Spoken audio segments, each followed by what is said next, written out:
Okay, so here I am, expatriate Polnisik, in Germany. Our family has this little farmhouse that we are living in. It's out in the middle of the rural Germany, little cherry orchards, farm and fruit produce. Stop it.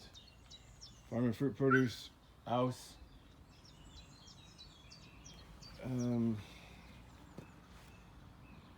Business next to us. For American standards, it's not that big, but according to European standards, it's pretty big. Anyway,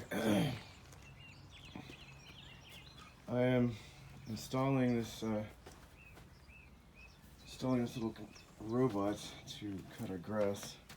It's going to be kind of complicated because we have some cherry trees on this property, and it's in between two irrigation ditches, which they call graben here. So it's supposed to be in the shade. So I put it next to the former horse stall, which is now a garage. And then run the cable in the dirt. Has to go over some stones. The lawnmower I had broke. A really low grade weed eater, because most of the stuff you get here, if you want quality stuff, it's really expensive. 3 times as much as it costs in the United States. So capitalism definitely works better in the United States than other countries. Anyway, so back here, kind of got it running like it's supposed to.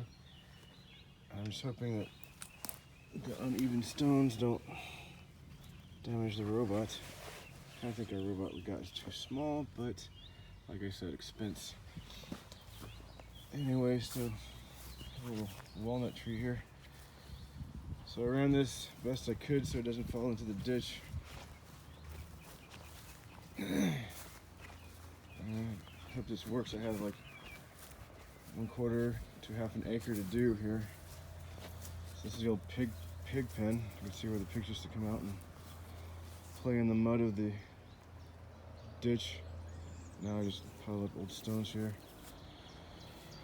Anyway, I have to go over the stones, and I would like you to go over all the stones, but in Germany, they don't like to just use pavement, like everything concrete like we do in the United States. They like to do these little stones. It's kind of an old method. That's how they used to do the streets, and they still do in some areas. You can do this in the United States, but it's expensive. They have these little robots that can, not really robots, but little machines that can insert these in like groups of 10 at a time.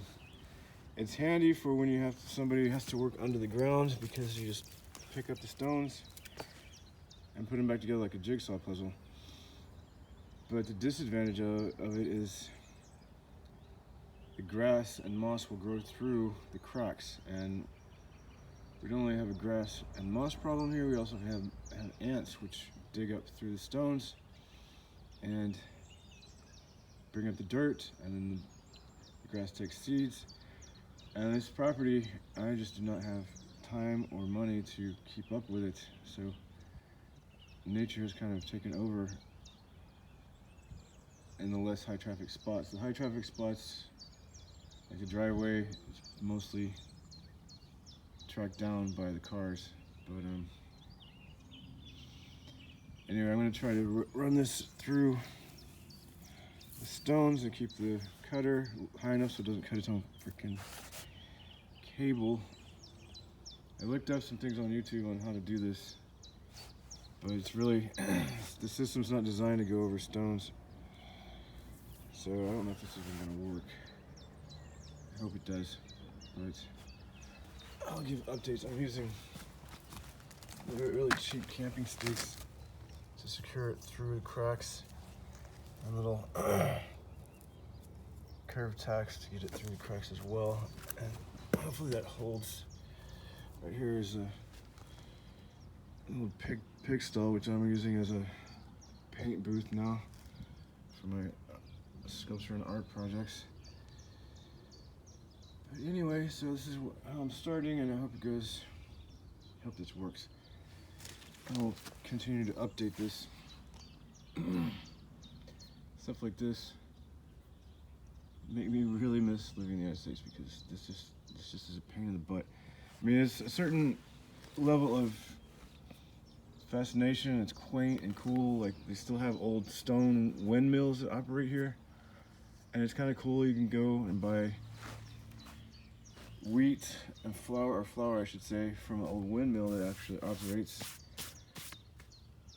But even the streets, but after a while, it just, like, most people here don't know how good it could be. I'm from Houston, Texas, so Houston, Texas has got everything bigger and better than even most of the United States. And here everything's so small, and you can't go too fast on the streets, or you'll run over pedestrians or bicycle riders, which is fine. You just have to adapt to that, you know. But sometimes you have to go long ways on these little windy roads, and they have very little lighting, if any. And on a motorcycle at night, it's just almost deadly. I end up running really slow at night if I have to ride. But then you got people going as fast as they can possibly go, which is not safe for the conditions, but they don't give a damn here. They have to go as fast as they can to drive themselves into hell faster, because need for speed, I have no idea. I think it's really stupid and dangerous, but people get in their cars and they go mad and have to go as fast as they can. Anyway, while it's cool and quaint, it gets really tiresome to have to live with the old stuff. I mean, thankfully this house that we're living in has an updated roof. It doesn't still have the grass roof like the old ones had, like this house had. It still has the lightning protection mounts for it, for when, to prevent it from catching on fire if it gets hit by lightning. But this house used to be a straw roof house. There are some in the area. It's kind of cool to see it. It's historical, but it's extremely expensive. It's like people don't want to progress, you know. They want to be all progressive and whatever, but it's not. I don't know, man. It's just difficult to explain or understand where people, they want the benefits of modern technology and life, but I don't know. Just do things a little bit harder here. I don't think it has to be so hard. Anyway, so yeah, I'll continue to update my garden project. Try to get this garden under control, because it's a meter behind all of this right here. There's a fence, believe it or not. I guess you can see the corner there. Anyway, I'll continue to update my little garden robot installation project.